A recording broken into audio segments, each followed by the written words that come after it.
Good morning. Welcome to the morning brief. Today's Wednesday, October 30th. Yeah, what's going on midweek here? 8:30, we just had advanced GDP quarter on quarter came in less than expected at 2.8%. Still a good number. Advanced GDP price index was also less than expected, 1.8 versus 1.9. Not too bad numbers. The big number was the ADP non-farm employment change, which came in at 233,000 versus only 110 estimates. So, yeah, that's a really good number considering all the stuff that's been going on. So, that's a good number. Is that number? I don't know.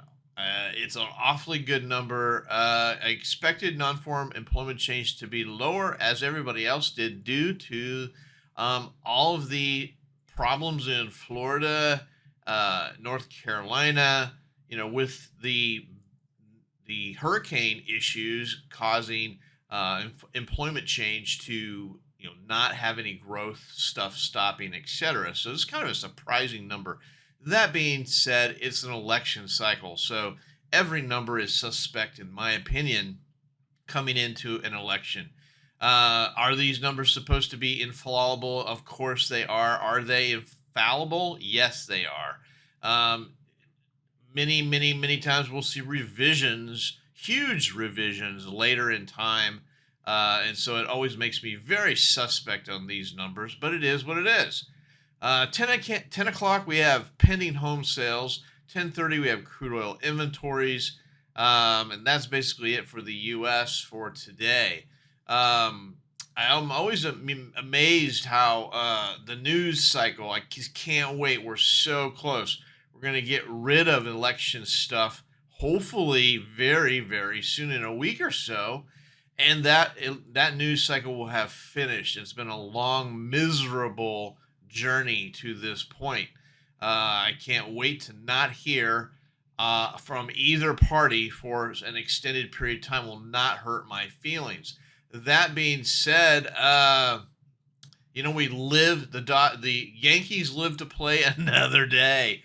It's amazing how when you come down to it's going to be the last game, you have to win, and the underdog comes back and wins. So it's good for baseball. It's good for the big money. Wants 7 games, so it's always interesting how they can always pull off an extra game or two. We'll have to wait and see. Enough sarcasm. So let's move on to charts, because what we're really interested in is what are the charts trying to say. Let's see where we're at here. So we have basically the last 4 or 5 days we have been inching up. We're actually going to gap down slightly. Well, not much, very little gap down, but we're in the sideways action, and I think the market's so exhausted from the news cycle. It just doesn't matter. We're just going to go sideways and chop until we have some sort of direction as to what is going to happen in the future. So pattern-wise, this is still a bull flag. This is the flagging part of consolidation band. Still in it. Nothing to write home about. What's the top side? 5,900. We can't get above that. We're not going to go any higher. 5,800 is kind of the line in the sand. On the bottom side, if we get below that, it's look out below. So there's your basic overview. Volume is average to below average. Nothing particularly interesting. Price action was up yesterday. Price inventory was up. Correlated. Who's not to like correlation? Is what it is. Overnight action approximately 25 points. That's just slightly above average.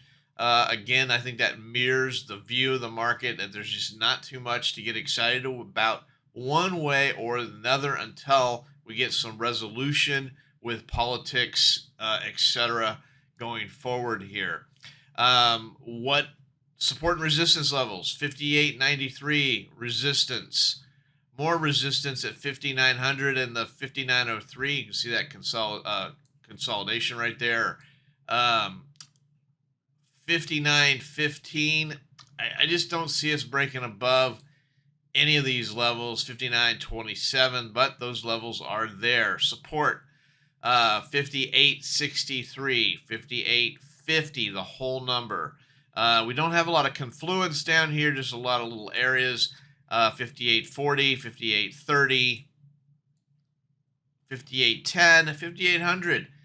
There's just not too much to talk about when it comes to levels because we are in this giant consolidation band that's been going on for several weeks. Stock Trader's Almanac for today is 66.7.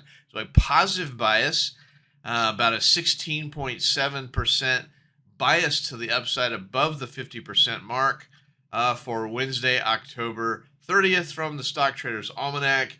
There you have it. Hope you have a great day. Happy trading. Hey, thanks for watching the morning brief. Check out my website for more information, oneononetrading.com. Take a look at the Troy levels, a trade location finder for the futures markets. Help you find those levels of support and resistance that are just so hard to find. I also do personal coaching and mentorships. So go ahead and take a look at my website, oneononetrading.com. Thanks.